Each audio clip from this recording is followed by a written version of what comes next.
សួស្តីបងប្អូនទាំងគ្នាបងប្អូនទាំងគ្នាប្រហែលជាក៏មិនខុសពីខ្ញុំដែរពេលខ្លះនៅពេលដែលយើងមានអារម្មណ៍ល្អទៅគឺយើងសម្រេចការងារមួយនោះគឺបានល្អហើយពេលខ្លះនៅពេលដែលយើងមានអារម្មណ៍មិនល្អទៅក៏ការងារដែលយើងសម្រេចចិត្តនោះឬក៏យើងធ្វើការសម្រេចចិត្តភ្លាមៗនោះក៏មិនល្អដែរខ្ញុំនិយាយនេះគឺគ្រប់រឿងគឺគ្រប់ស្ថានភាពតែម្ដងទោះបីថាស្ថានភាពជាស្ថិតនៅក្នុងស្ថានភាពគ្រួសារក៏ដោយស្ថានភាពការងារក៏ដោយអញ្ចឹងខ្ញុំនឹងលើកប្រធានបទមួយពាក់ព័ន្ធជាមួយនឹងការបំពេញការងារតាមអារម្មណ៍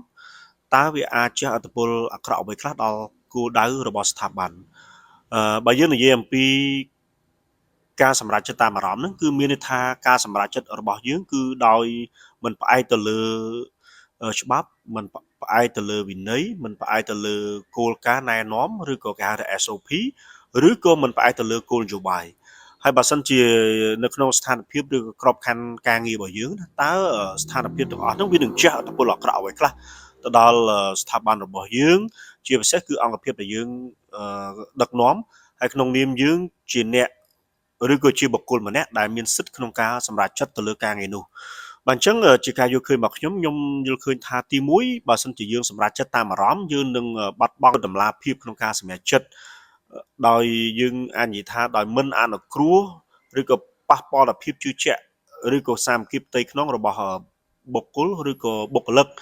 ដែលស្ថិតនៅក្រោមបង្គាប់នៃការដឹកនាំរបស់យើង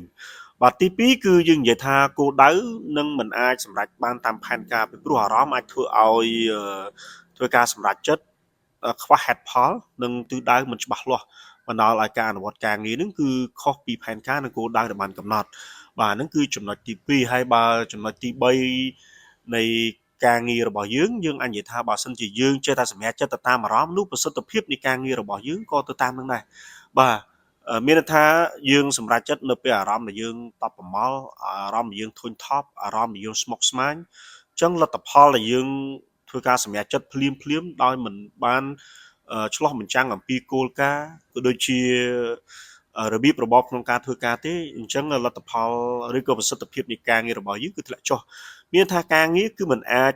ត្រូវតាមស្តង់ដារបាទយើងនិយាយទៅគឺថាស្តង់ដារ SOP ដែលបានកំណត់បទបញ្ញត្តិនោះទេបាទមានការប្រែប្រួលញឹកញាប់ដោយសារតែអារម្មណ៍របស់យើងបណ្ដាលឲ្យការងារនោះមិនមានភាពស្ថិតស្ថេរឬក៏ស្ថិរភាព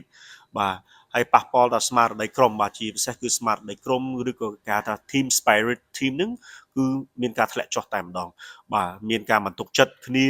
រវាងថ្នាក់លើថ្នាក់ក្រោមជាពិសេសគឺក្នុងនាមយើងជាប្រធានឬក៏ក្នុងនាមយើងជាបុគ្គលម្នាក់ដែលមានសិទ្ធិសម្រេចក្នុងការសម្រេចទៅលើការងារនោះបាទហើយចំណុចចុងក្រោយដែលខ្ញុំយកឃើញគឺពាក់ព័ន្ធជាមួយនឹងការប៉ះពាល់ដល់ជំនឿជឿជាក់និងកេរ្តិ៍ឈ្មោះរបស់ស្ថាប័នឬក៏ក្រុមយើងទាំងអស់គ្នាតែម្ដងបាទបើសិនជាមេរបស់យើងគាត់ប្រើអារម្មណ៍ភាគច្រើនអារម្មណ៍ដែលមិនល្អវាប៉ះពាល់មនុស្សនៅជុំវិញខ្លួនយើងទាំងអស់វាប៉ះពាល់ដល់បរិស្ថាននៃការធ្វើការទាំងអស់វាប៉ះពាល់ដល់លទ្ធផលនៃការធ្វើការក៏ដូចជាលទ្ធផលឬក៏គោលបំណងឬក៏ផែនការដែលយើងបានរៀបទាំងអស់អញ្ចឹងហើយជាសរុបយើងអាចនិយាយបានថាដើម្បីសម្រេចបានគោលដៅរបស់ស្ថាប័នមួយយ៉ាងល្អហើយប្រកបដោយប្រសិទ្ធភាពយើងគួរតែបំពេញការងារដែលផ្អែកទៅលើច្បាប់វិន័យគោលនយោបាយបទដ្ឋានគតិយុត្តជាធរមានបាទដែលបានសម្រេចនឹងតាំងចិត្តឬក៏ដាក់បញ្ចូលនៅក្នុងក្រុមរបស់យើងឬក៏ស្ថាប័នរបស់យើង